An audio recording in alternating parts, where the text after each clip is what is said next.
Hello and welcome back to another episode of the HRER podcast, where we delve into the world of HR emergencies and scandals. Don't forget to follow and subscribe to HRER on your favourite podcast platform. Get ready for scandalous stories, lessons learned, and a generous dose of advice for HR professionals for navigating the HR landscape. Our goal here is not just to entertain, but also to help you learn from the topics we touch on in order to save your business from its own emergency. Do you think Lionel Messi focuses on his mental health and what he's got going on? And they're like, maybe. And I'm like, he is surrounded by psychologists, by individuals that are there for his mental health, because there is no way that someone can step on that football pitch week in, week out, high pressure, perform at that level consistently without being in a good place mentally. Like, there is no way that that's possible. I think people are very not receptive of it until they hear a human story. And then what I tend to find is if I've got a room of 16, I've only got to get one of them to share something and then talk about psychological safety. The rest seem to follow. And what I'm now finding is the people that are very negative towards mental health become the minority in that room. And I always say my passion, because of my lived experience, is my biggest strength, right? Because I had what I went through with my dad, that drives me every day to want to help others. Welcome back to another episode of HRER. Back in the London studio for the guest series, episode 2. So second of our third guest series this time. So for that, we're getting into the swing of it. And today we are joined by Paul McGregor from Everymind. Thank you, Paul, for joining us. It's a very great introduction. Effects. Yeah, can we get some claps in the background? Yeah. Well, without bringing the noise here, but so I digress. Paul, welcome to HRER. It's great to have you on here. So Paul and I have worked together for a few years now, I think. Well, we've known each other professionally for a few years anyway, so we've actually formalised the working relationship more recently.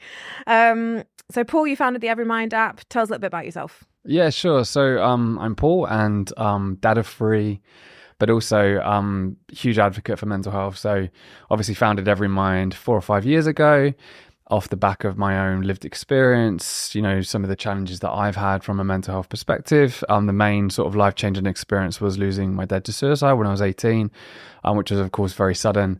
And yeah, it took me a long time to talk to one person about that, and then, started to share with more and more people.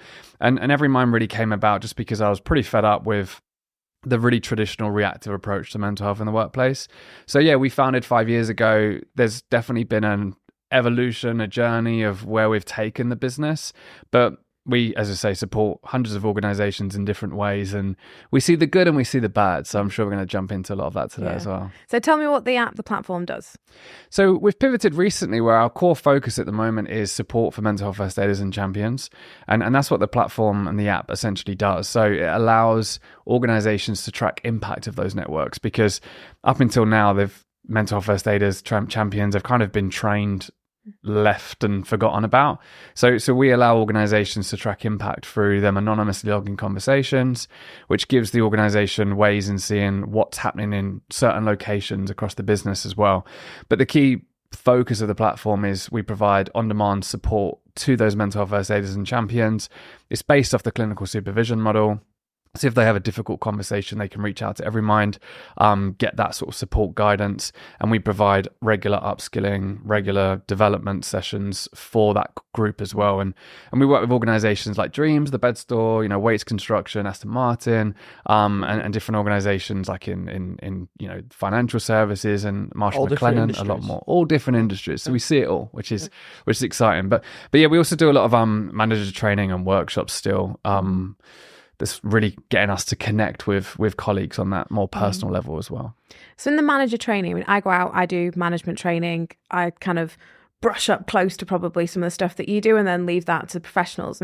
How have you found the attitudes from some of the people you train? Because I see it when I go out and I talk about things like psychological safety, how we should be talking to people in the workplace, and emotional intelligence. And particularly in the corporate world, I can hear the eyes rolling sometimes in the room, and it takes a bit long to warm them up. What's your experience been in terms of the reception for some of the stuff that you talk about?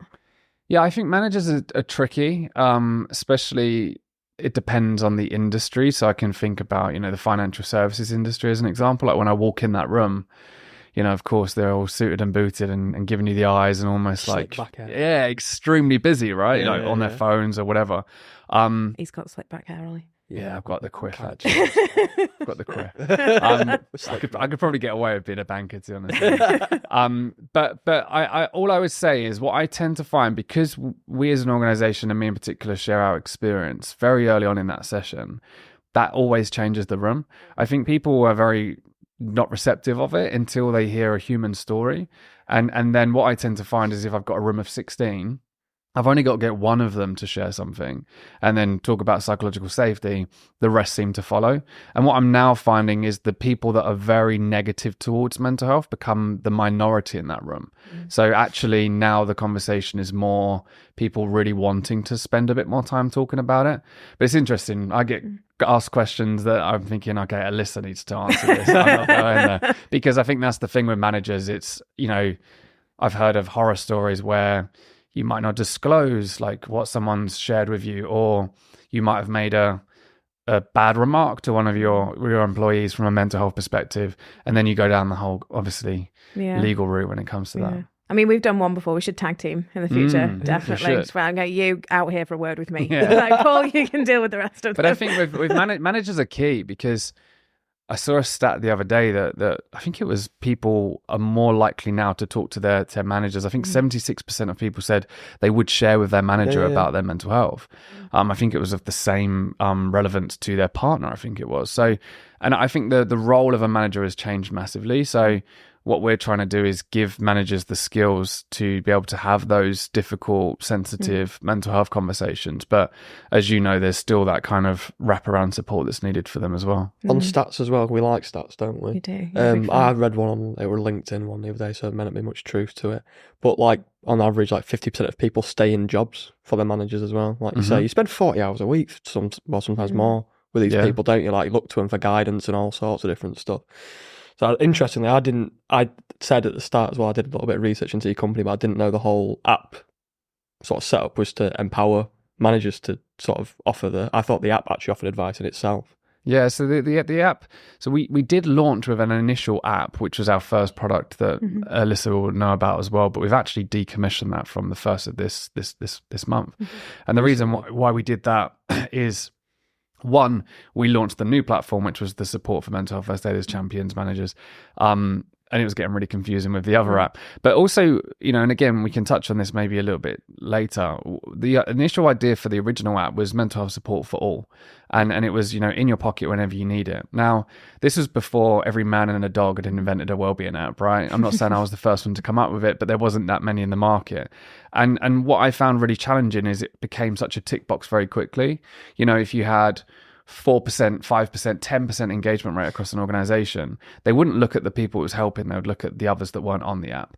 And that was a real tricky point to us. So we decommissioned that version, and as I say, now we're focused on what we call supporting the supporters. The individuals in an organization that are supporting other people, they deserve that support too. So if we can empower and motivate them, it can have that ripple effect out across the organization. I think that's so important, because where you've got people on the ground, they're going to invariably have more of a lasting impact than perhaps, like I say, an app in your pocket. But the risk of burnout, emotional damage for those people who are doing this, they're volunteers, aren't they? With an element of training, but like you say, where's the support for the support? So it's absolutely, from someone who, is in training managers, I can absolutely see the value of it. And that's, I think, where your gap in the market is, isn't it? Maybe it's a question for you as well, right? So this is a very grey area, right? So if we think about mental health first aid, organizations have used that for years now. So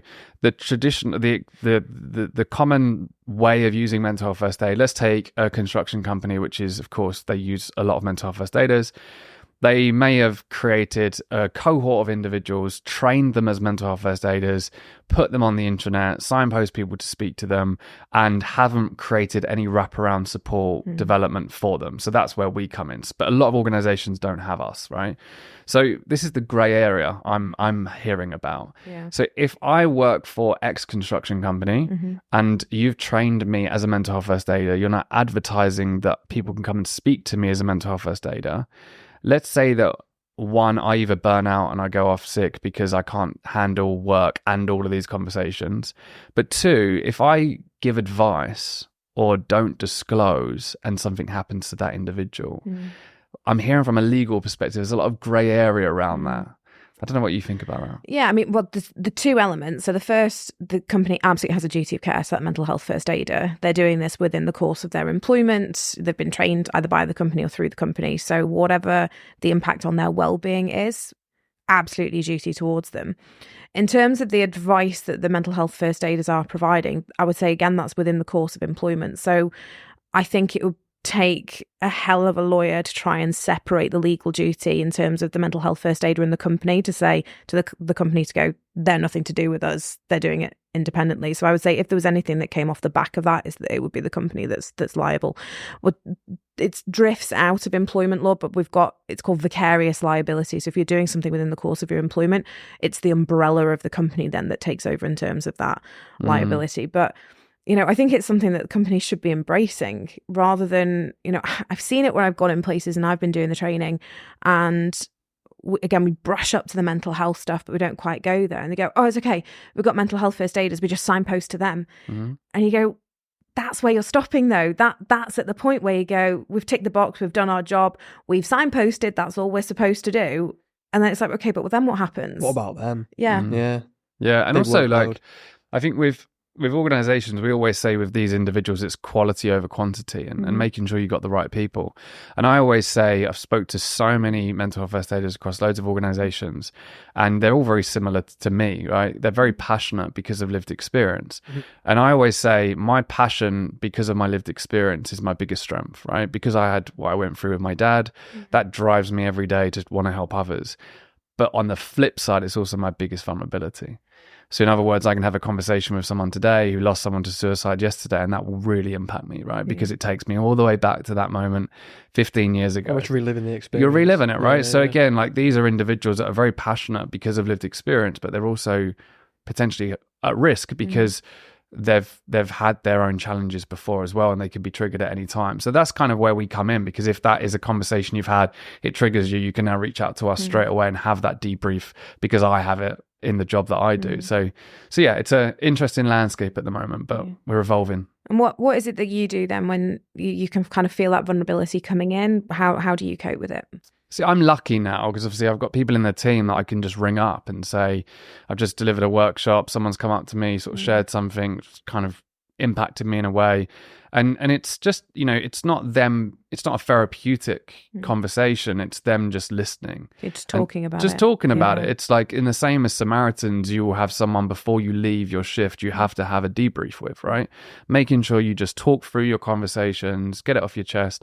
And sometimes, it's just that reassurance of, how you handled that conversation was correct. Or if you want to follow up with that person again, here's some resources that you can share with them. So it's just, sometimes I find just sharing how I feel about it helps. And obviously I still have, therapy, and I still have other modalities as well. But in that moment when I've been triggered or something's impacted me, I do find just calling up, one of the people in the team that we've got is a good way of managing that. Getting the words out your brain, isn't it, most of the time? just get it out, and just reassurance, especially from someone clinical of no, you handled that well. Or maybe next time, if you feel like this way, maybe try this. But also for me, just creating that space, go for a walk, whatever it might Mental be. space, innit? Mental space, yeah. Especially definitely. if I've had, I'm sure you're the same in the work that you do as well. If you've had a heavy session, just create some space between yourself and the next thing. Just go for a walk. I'm or a whatever. regular at walks around the block, aren't I? At car garages in the office. Never at your desk. Never mind. That's not true. Just 10 minutes around the block, innit? Just empty the bread. Don't say it. I've got the wrong idea about You're it. in customer service. It's like I've had a dreadful conversation. There's only positive conversations with you. Of course. I mean, I'm going to ask a very kind of weighted, probably discriminatory question for someone who's in my field, but do you think that men find it harder to talk up, or is that a stereotype? Do you think we've moved past that yet? I mean, this is a very, very, I would say, controversial topic that I'm exploring a lot more at the moment as well, because after this, I'm literally doing a webinar for one of our clients on Do Men Talk, right? It's about men's mental health for a construction company. But I've personally been looking into it a lot. I mean, suicide is the biggest killer of men under 50. 1 in 3 in it. Men have them kind of thoughts. Yeah, 1 in 3 I think 1 in 3 individuals have suicidal thoughts. I think that's more of an overall statistic. And again, suicidal thoughts are very different to someone who has the plans and the means to sort of end their life. Capabilities to do it. Yeah, and it's a very sort of nuanced subject. But yeah, suicide is the biggest killer of men under 50. So like I always say, if you use that as a statistic, I mean, I'm assuming you're under 50, correct? You're too kind. Excellent moisturiser. Unless it's moisturiser. Right? So when we look at that statistic, it is a statistic, right? But I always say the biggest threat to our lives as we sit here right now is ourselves. Yeah, fair. Right? If you look at it that way, the biggest threat to me as a dad, as a husband, as a brother, as a son, as a colleague, a friend is my own self, right? So again, that is then baffling how little we spend on our mental health when that's the case. If that was a physical illness or a disease or whatever, like we would be doing whatever we could to protect ourselves. You'd be at the GP, be in the hospital, blood tests. Exactly. You'd be doing whatever you can to protect yourself from it. But so I feel that, when you look at that statistic, we definitely need to be doing more. When you look at male dominant industries like construction, the suicide rates are also a lot higher. So I think, when you have men with other men in industries where maybe there's not psychological safety that you can talk, it makes it more challenging. But this is my argument a little bit on it now. I feel that, and this is where it might get a little bit controversial, with men's mental health, it's become on the shoulders and the own personal responsibility of the man. So in other words, men need to talk more. So it's almost like, we need to do something about it.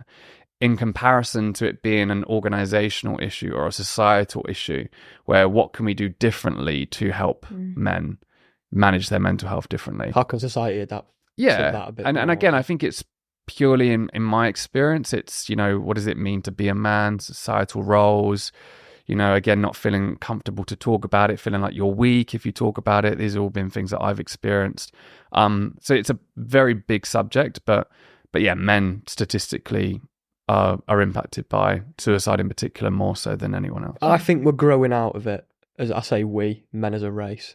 I think we're growing out of it, like men my dad's age, 60 and above.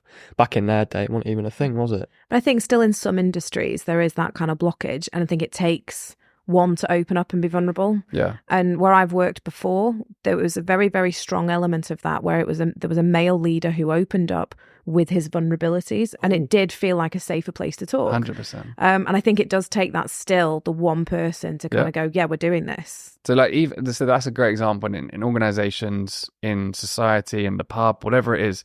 That's all it is. It's if you've got one person that can step forward and share their experience or share something vulnerably, it creates an environment where more people feel trusting to do so.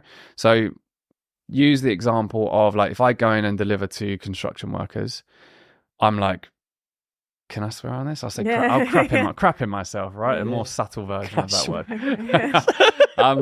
I swear like a sailor. So. And it's scary because they're all staring at you in high-vis jackets, hard hats, and you're like, okay, I'm going to speak to these individuals for the next 2.5 hours. Banter like galore already. Now, what I tend to find is if I share my experience at the beginning, it's dead silent. Like, it takes someone to interrupt you during you sharing something quite vulnerable. And then the next thing is anyone else in this room going to share? Now, if one person says, I can really resonate to your story, I lost a friend to suicide, or I've struggled with depression, or whatever it is, that whole room changes, because now one of their colleagues has done the same.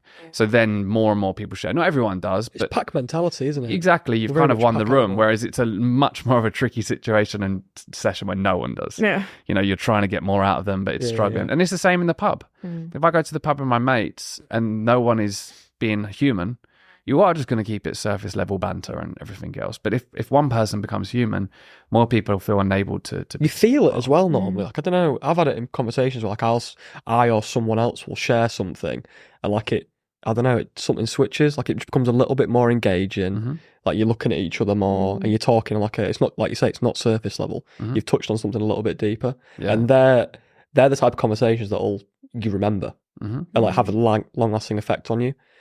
I think they're really important for people struggling, like you've said. But I think it comes back to, like, we've got to reframe that's not weakness, right? It's, absolutely. Yeah. It's strength, it's courage. Because the reason I didn't talk about my dad for years, like, to anyone, and I just kept it to myself, was because you think that you're weak if you talk about it. So now my approach is different.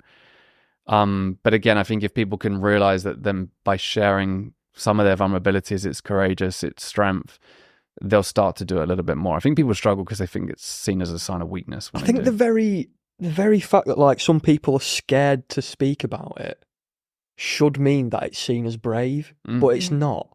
It's largely. Also interesting that I think if you look at it in the opposite way, so when I share my story and people, I say, what does it mean to talk about your mental health or to be vulnerable? The natural reaction is weak, you know, whatever it might be. And then I say, do you think I'm weak for standing in front of all of you and sharing my story? And I know you're courageous. Yeah. Like, so we see it as weakness for ourselves, but for other people we see it as courage. So it's just changing. It's weird, isn't it? I think I've seen a shift in like my RNLI world. When I first started, we'd deal with some graphic stuff and people would clam up. And since then, like the RNLI's brought in TRIM, which the emergency services use. And a couple of years ago, we had a week of just the worst stuff. So I did CPR 3 times in 1 week. We lost 2 casualties and we got 1 back. I remember we went to the pub at the end of the week and there was very much this kind of the black humour that kind of comes with it. And I remember the guys had left and there was one left and he turned around and was like, right, we're going to have a real conversation now. How are you doing? You all right? And that shift that I've seen in the emergency services world is always been kind of, you know, it's part of the job and we can all kind of have that black humour element about it. And there's people now where they're like, no, we're going to have a real conversation and just make sure you're okay before you leave the room. Yeah. And actually, you know, come and talk to anybody. And that's been nice to see that evolution, certainly. And I think the emergency services is a big area where they, you know, there's conversations are starting to happen, but there's still a lot of work to be done. Yeah, and it's when people say about the older generations, you know, didn't really talk about this stuff. They all felt it. They've all like experienced it. But the example that similar to that is we did some work with a police service, and someone there was talking about again some of the horrific things they see as detectives, and his sergeant was just old school. Don't talk about mental health. Suck it up. Whatever. Yeah. And this guy was saying he was really struggling and you know was getting into a really difficult point himself. And then all of a sudden he walked past his boss's car and he's in his car sobbing his eyes out on his own. Yeah. And again it was like he feels everything, but in front of everyone he's not going to let anyone see that. And all of a sudden he's in his car sobbing his eyes out because he has to deal with it on his own. So again, it's like now you're starting to create more environments where instead of doing it on your own, you're going to start to bring more people in to help with that. Yeah. Share the load, isn't it? Yeah. Share the load. So in terms of your own company then, so have you, obviously you set out, you've got to be the best example, haven't you? Because this is the world you're building around yourself. How have you found that to be a challenge? You know, how have you found it then with your own baby, so to speak? Yeah, I find it really difficult, I think. But also I think it helps me be better at what I do because I can sometimes see, especially from a manager point of view, both sides. It's another lived experience of it. Isn't it? Yeah. So, but no, I think it's, you know, growing the team has been amazing. Like we've got an incredible team, incredible culture. However, you know, especially in the more trickier situations as a business that, you know, everyone goes through change, you know, the sort of situation financially the country's in at the moment as well. You know, it's really about how do you get people together aligned in the same way.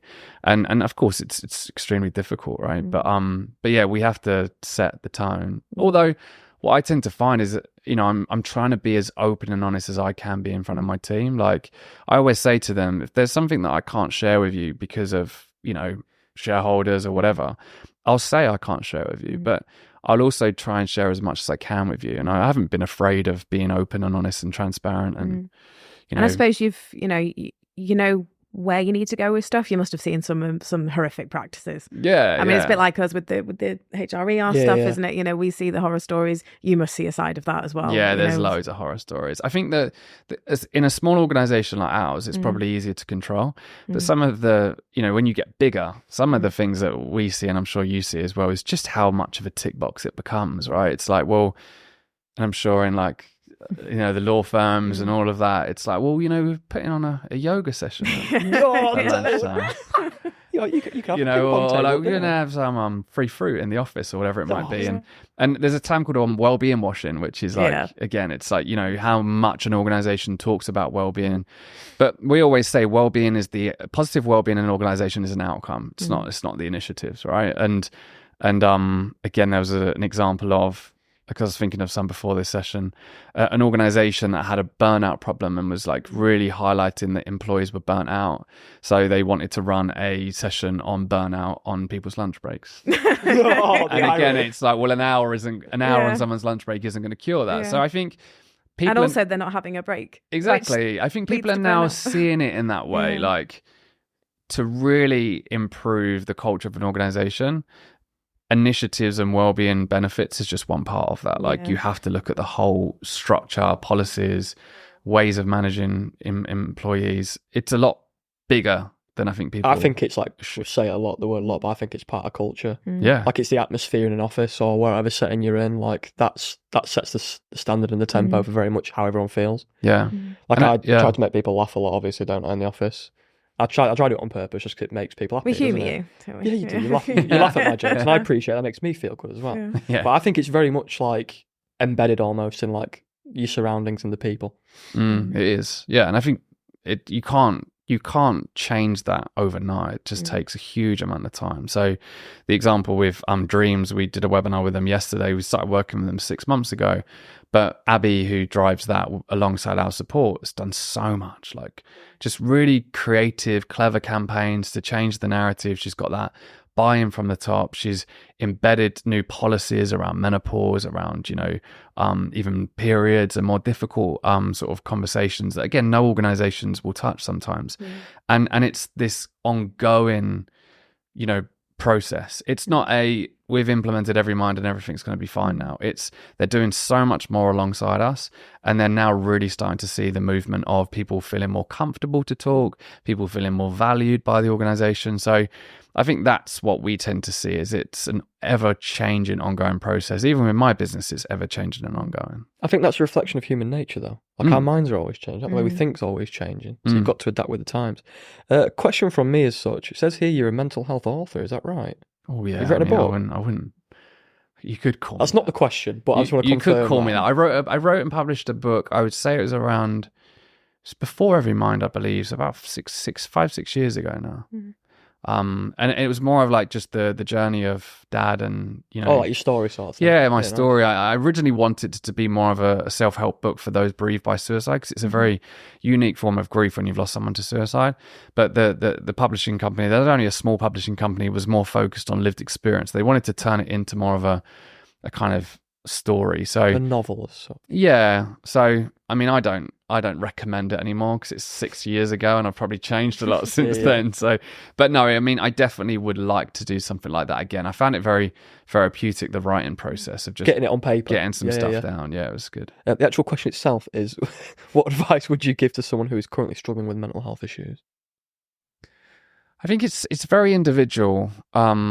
And I think everyone needs to realize that it's very individual. But the key thing that I would always say to people is all you need is one person. Like, you know, to talk to. Just one person that you feel comfortable to talk to. And I think sometimes, even in my experience, if you've reached out to your manager or to a spouse or to a friend or a parent and you've had a very negative response, it can make you close up and armor up even more. And you don't want to do it again. But again, in my experience, like there are so many other people out there that would be more open to having that conversation with you. So when I say you just need one person, Anne was a lady who helped me massively, like when I was at my lowest, and she's a more of a holistic therapist. You know, she's in her 80s now, but I still see Anne today, right? You know, 12, 13 years on from the first day that I ever saw her. But it took me a good 3 or 4 meetings with Anne to tell her about my dad and what I was going through and cry my eyes out and all of that stuff. And I always use that as an example in my talks. Now, what's really important is it still took me 2-3 years to tell my best friend that I was going to therapy. So again, it's not overnight. It's not an overnight process of I'm going to tell one person, another person, another person, another person. So all I would say is Anne was that kind of one person that I had for quite a while. But then I felt more comfortable to tell a friend, another friend, someone else. That's a very strange point. A little known fact about me, I did a little bit of anger management therapy when I was 21, whatever.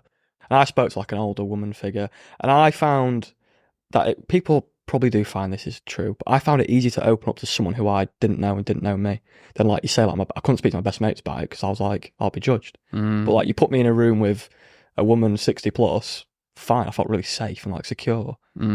I don't know. Is that something you find consistently across people? Are they more likely to open up to someone they don't know? Yeah, I think so. I think, again, even as a dad of three, like I always know that there's only so much that I can probably offer to my three boys, right? There's going to also be a time and a need for them to have someone else that they want to speak to. So again, like super close to my mum, but again, she's grieving and she's going through what she's going through. So there's a part of me that also doesn't want to burden her with what I'm also going through. So I think, having someone external. I also think with men in particular, there's research that shows that if it's meaningful, engaging and accessible, it's also more likely to help. So what they mean by that is sometimes a lot of traditional psychological therapies don't help men as much as others. So there's groups like Andy's Man Club, which, every Wednesday, I believe it is, all across the country now, you can come. It's purely just for men to come and someone facilitates an open conversation.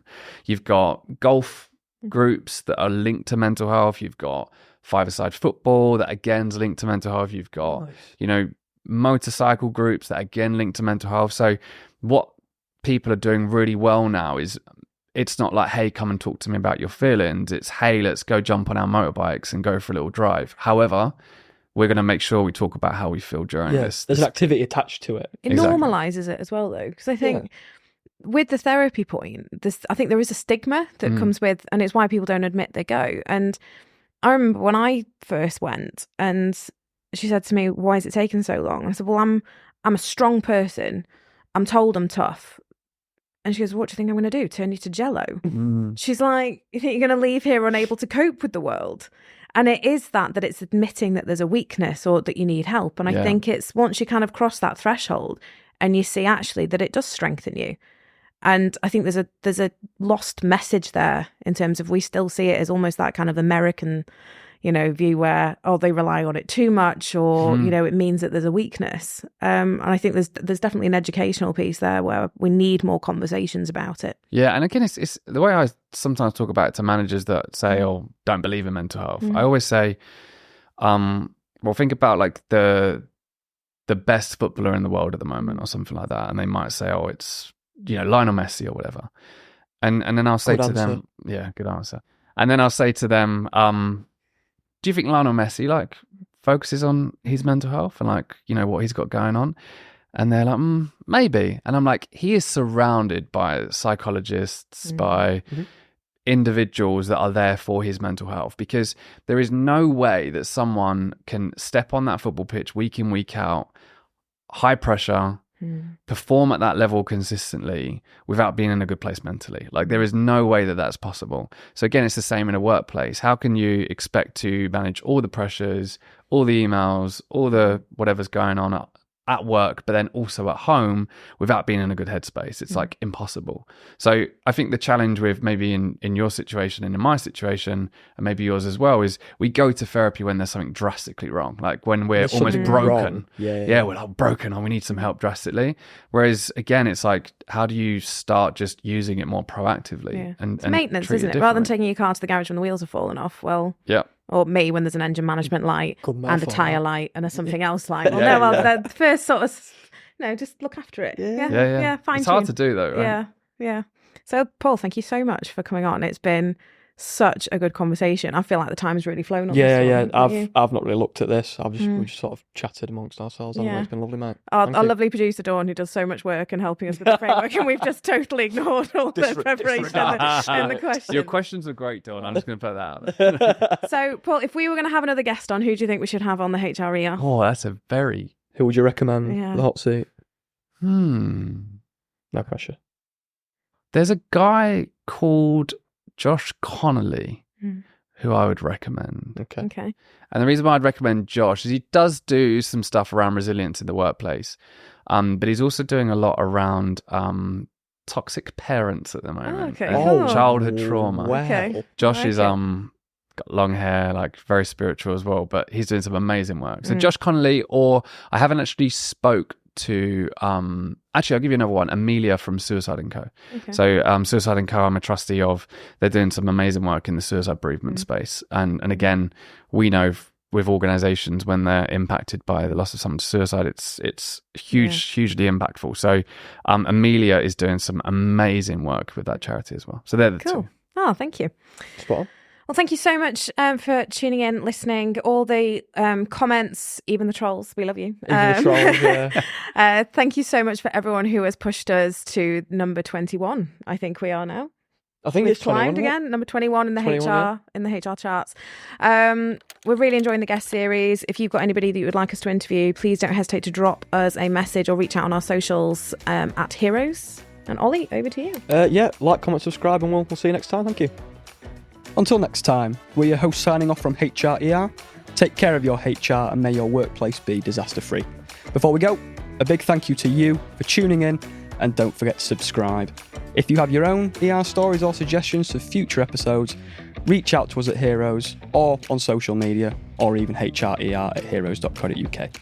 As we navigate the maze of workplace blunders, remember that no organisation is perfect, but by sharing these stories, we can all work towards creating healthier, happier and more productive workplaces.